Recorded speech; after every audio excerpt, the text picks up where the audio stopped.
So picture this. You've got a 5-star rating, right? Your website ranks #1 on Google for all your main keywords. Oh, the dream scenario. Exactly. I mean, your tours are better than ever. The reviews are just absolutely glowing. Yeah. But you are sitting there looking at your website analytics right now, and you're just scratching your head. Because the traffic is just, it's gone. Right. Your traffic just dropped by like 40%. Yeah. And you have absolutely no idea why. Yeah, I mean, it is an incredibly frustrating position to be in, especially, for operators who run local tours, attractions, With activities, the local guys. right? You feel like you played by all the rules, you won the SEO game, and yet the prize, which is the actual customer clicking through to your website, is just quietly disappearing. It's vanishing. And, well, that is the exact pain point we are tackling today. Yep. Because we have our hands on the complete 2026 AI Visibility Report. This was published by Gondola. And this deep dive is entirely focused on what this data actually means for you, the operator. And there is a lot of data. Oh, there's so much. We are going to look at how artificial intelligence has fundamentally hijacked the traditional traveler booking journey. We'll explore why the old search engine optimization tactics you've relied on are certainly, failing to move the needle. Right, they're just dead weight now. Exactly. And most importantly, we're going to walk through the practical steps to actually get your business recommended in this totally new landscape. And we are going to keep this grounded in reality, by the way. No abstract tech jargon, no and gloom, Rob. no doom and gloom about the end of the internet.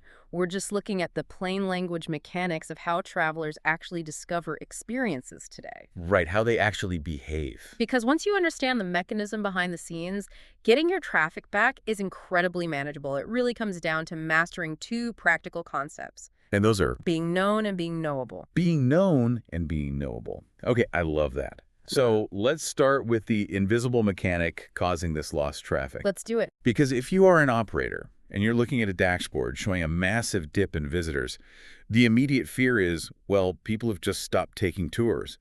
Or maybe the local tourism market is just crashing. But that isn't the case at all. I mean, the demand is completely unchanged. Wait, really? Yeah, travelers haven't stopped looking for experiences. The clicks are simply disappearing because AI is now doing the heavy lifting of the research phase. Okay, so it's acting as a middleman. Exactly. It's acting as a middleman between the traveler and your website. And the Gondola report lays this out starkly. The data shows that, and I'll just quote this directly, search visits per operator website fell roughly 41% in 2 years. Wait, 41%. Across the board. Across the board. That is a staggering loss of organic traffic. It is a massive shift, and the drop gets even more severe when you isolate top-of-funnel discovery. What do you mean by top of funnel in this context? So when you look at searches from people who are just looking for general things to do, people who haven't selected a specific business yet, those searches fell a massive 48%. Wow. Yeah. Almost half of that broad browsing traffic is just gone. But why is that specific type of broad search dropping so much harder than, everything else? It's because of a background process that Google refers to as query fan out. Query fan out. Okay, break that down for me. Sure. So if we think about the old way, a customer researched a trip, say back in 2023, they would go to Google and search things to do near San Jose. Right. Then they'd refine it to wine tours, then maybe private wine tours. They would spend a whole afternoon with a dozen browser tabs open. Oh, I know that feeling. Reading local visitor guides, checking Yelp. Exactly. Yeah. Visiting your specific website, hunting down your cancellation policy, checking if you allow large groups for a birthday party. Right. It was a manual labor process. The traveler was acting as their own travel agent, basically piecing together information from 10 different sources. But with Query Fan Out, the traveler doesn't do that anymore. They go to an AI tool and type one single, highly complex question. Like a mega prompt. Yeah, something like, best private wine tours for a birthday in Morgan Hill with Saturday availability. Okay, so very specific. Very specific. And the AI takes that one prompt and internally fans it out. The AI agent runs across the internet, reads those dozen websites, compares the options, cross-references the business hours, and it hands the customer a neat, summarized short list of 3 options right there on the search page. Wow. So the user never needs to click through those dozen tabs. Never. It's essentially like a hyper-efficient hotel concierge. Oh, that's a good way to look at it. Yeah, think about it.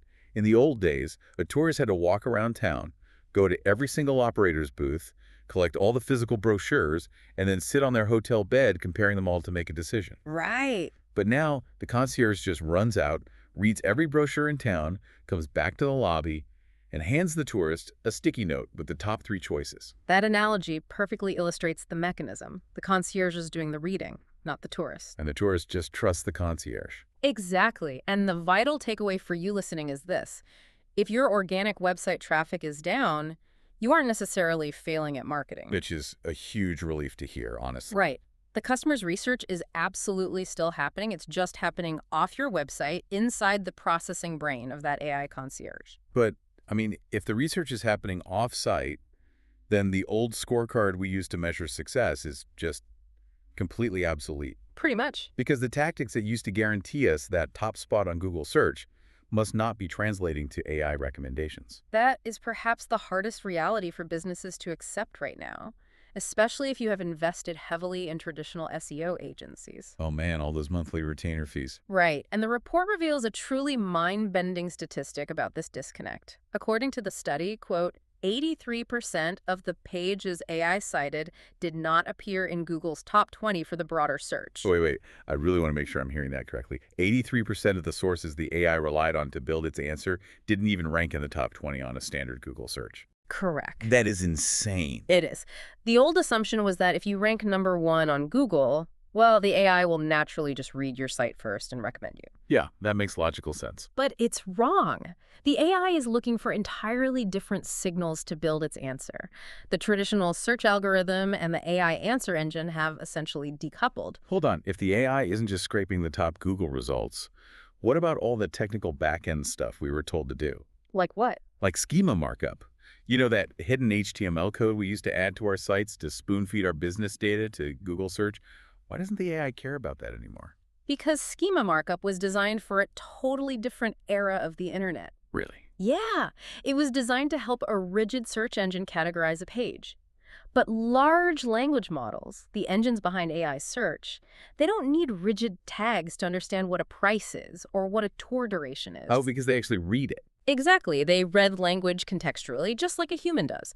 And the study tested this explicitly and found that adding more complex schema markup to a site didn't change visibility or citation rates at all. So it's basically a waste of time now. Okay, what about content marketing? Ah, the blog posts. Right. For years, the advice was to pump out endless blog posts. 5 reasons to visit Morgan Hill in the fall. Does writing those still work? The data says no. Ouch. Yeah. The report found that only 2% of article citations actually go to an operator's own blog. Meanwhile, 87% go to third-party publishers. That is a brutal realization for anyone spending their weekends writing blog posts. I know, it really is. Why is the AI ignoring my first-party content? I mean, I know my business best. It comes down to how AI avoids hallucinations and builds trust. AI is programmed to seek consensus. Consensus, okay. Yeah.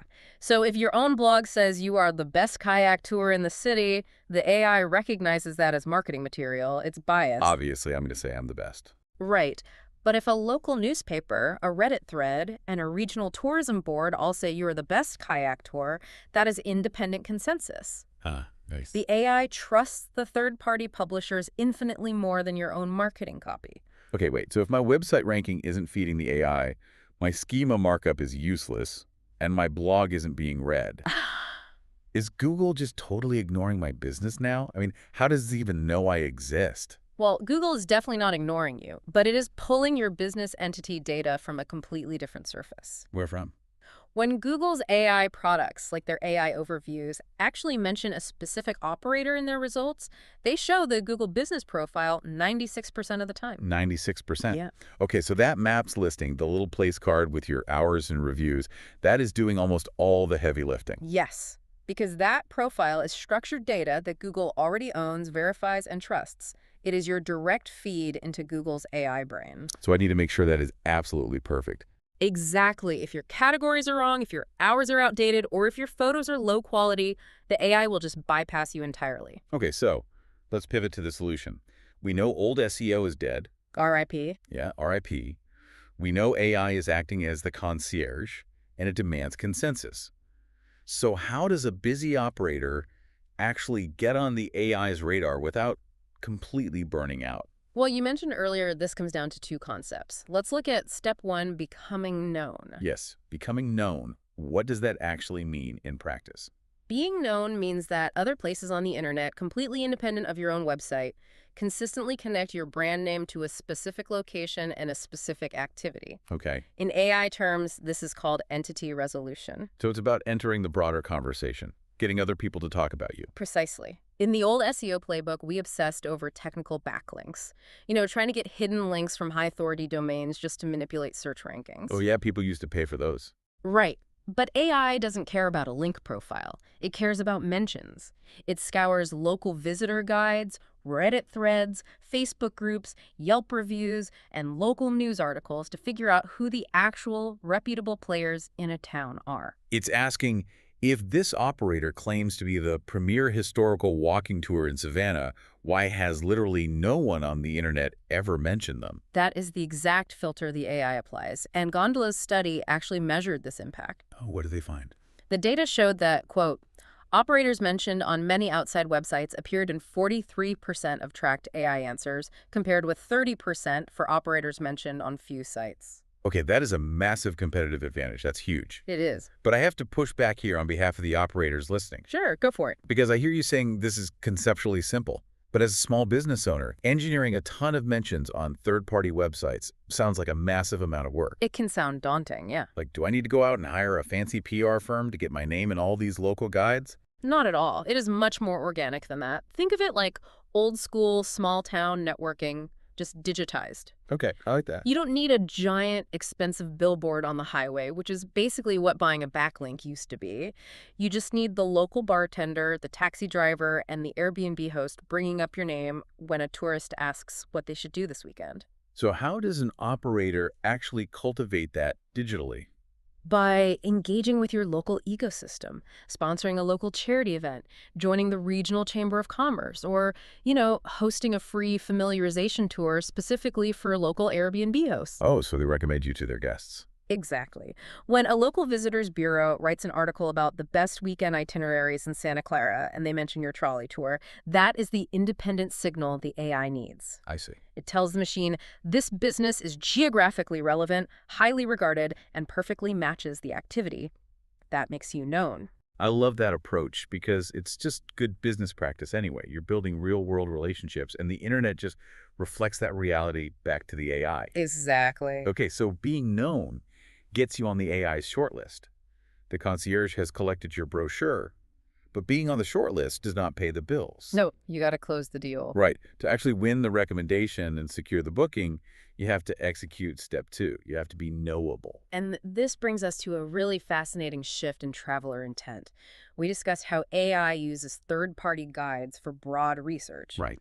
But when a traveler transitions from asking a broad question like fun things to do to a highly specific question, the AI source mix changes instantly. Because the customer intent has moved from what should I do to who should I actually book with. Yes, if the prompt suddenly becomes bachelorette party wine tours in Morgan Hill with Saturday availability, well, the AI can no longer rely on a broad Reddit thread or a local newspaper. Because those sources don't know my live inventory or my group policies. Exactly. Mm. The AI desperately needs the specific hard facts that only you, the operator, can provide. So it comes back to my site. Yes.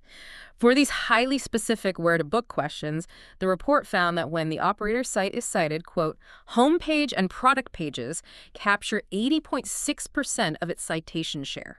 Wait, I need to stop you there. What's up? Because earlier we established that the AI is essentially summarizing my site and handing the customer a sticky note. It's keeping them off my pages. Right.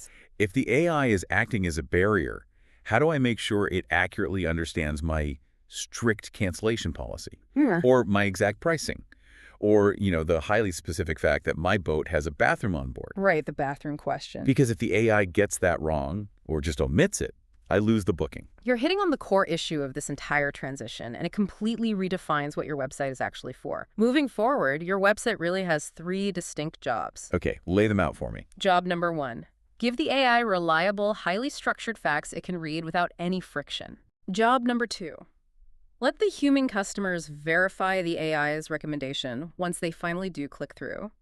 Your site needs to prove the AI was right. show beautiful photos, and build emotional trust.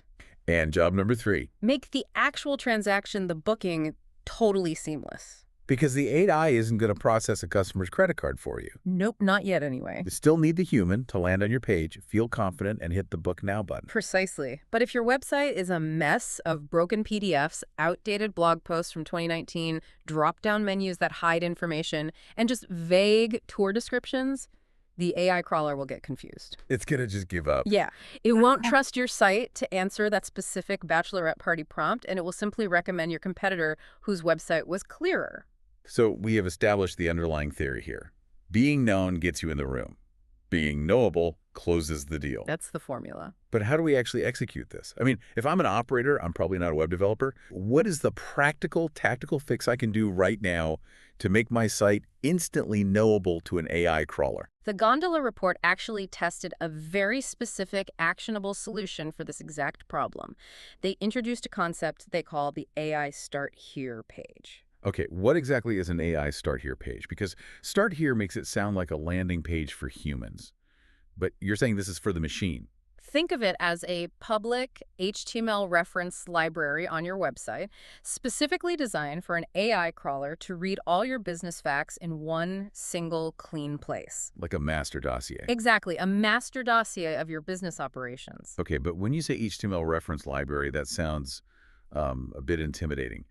Do I need to hire a coder to build a database? Not at all. It literally just means a basic, unstyled, text-heavy web page. Really? Just text? Just text. AI crawlers actually hate modern web design. They struggle with massive image files, pop-up banners, parallax scrolling, hidden accordions. All the stuff we think makes a site look premium. Right. They just want raw, clearly formatted text. You are essentially taking all the scattered facts about your business and putting them onto one plain web page that the AI can digest in a millisecond. Okay, so let's break down how an operator actually builds this page, because the report highlights 5 specific layers of information that need to go into this dossier. Yep, 5 layers. The first layer is your business identity. Which is what? This is the foundational data.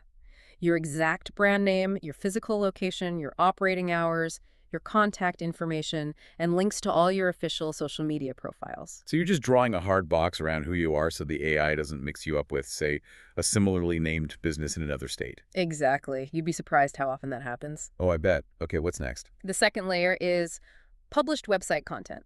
This pulls in the core narrative text from your standard pages. So your About Us story, your homepage mission statement.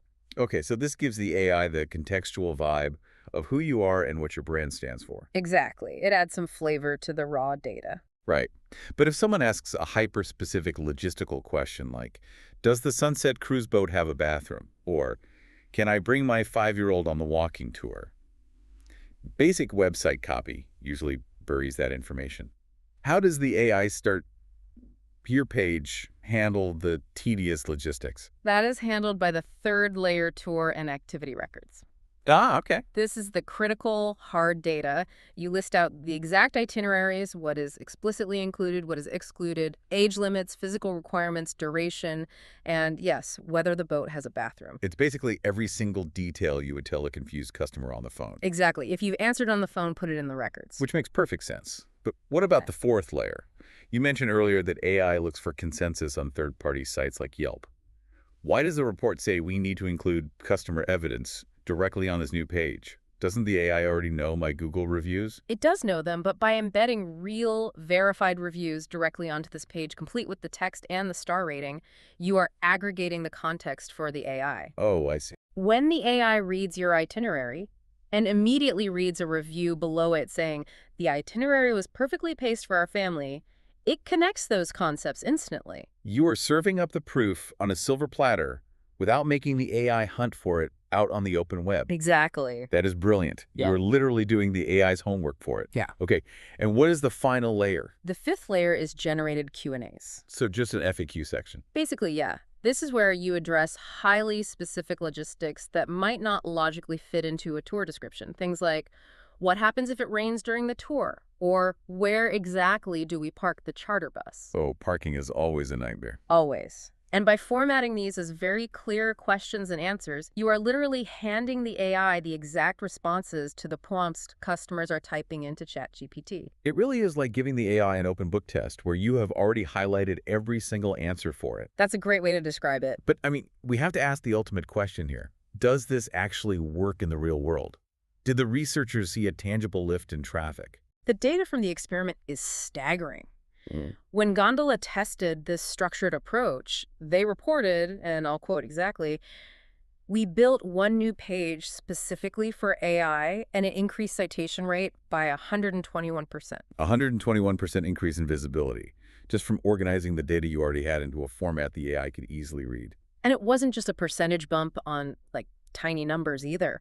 To give you the exact volume metric from the report, quote, "AI directly cited this new AI Start Here page 5,784 times during our experiment." Over 5,000 times. Over 5,000 times. That is thousands of times an AI concierge was able to confidently recommend an operator because it finally had the facts it needed, rather than, abandoning the site because the cancellation policy was hidden inside some broken PDF. Yep. It absolutely proves that AI desperately wants to understand your business. It wants to recommend you. Right, it's not out to get you. Not at all. The machine is actively looking for the best answer for the traveler. You just have to make yourself knowable. And that is such an encouraging reality.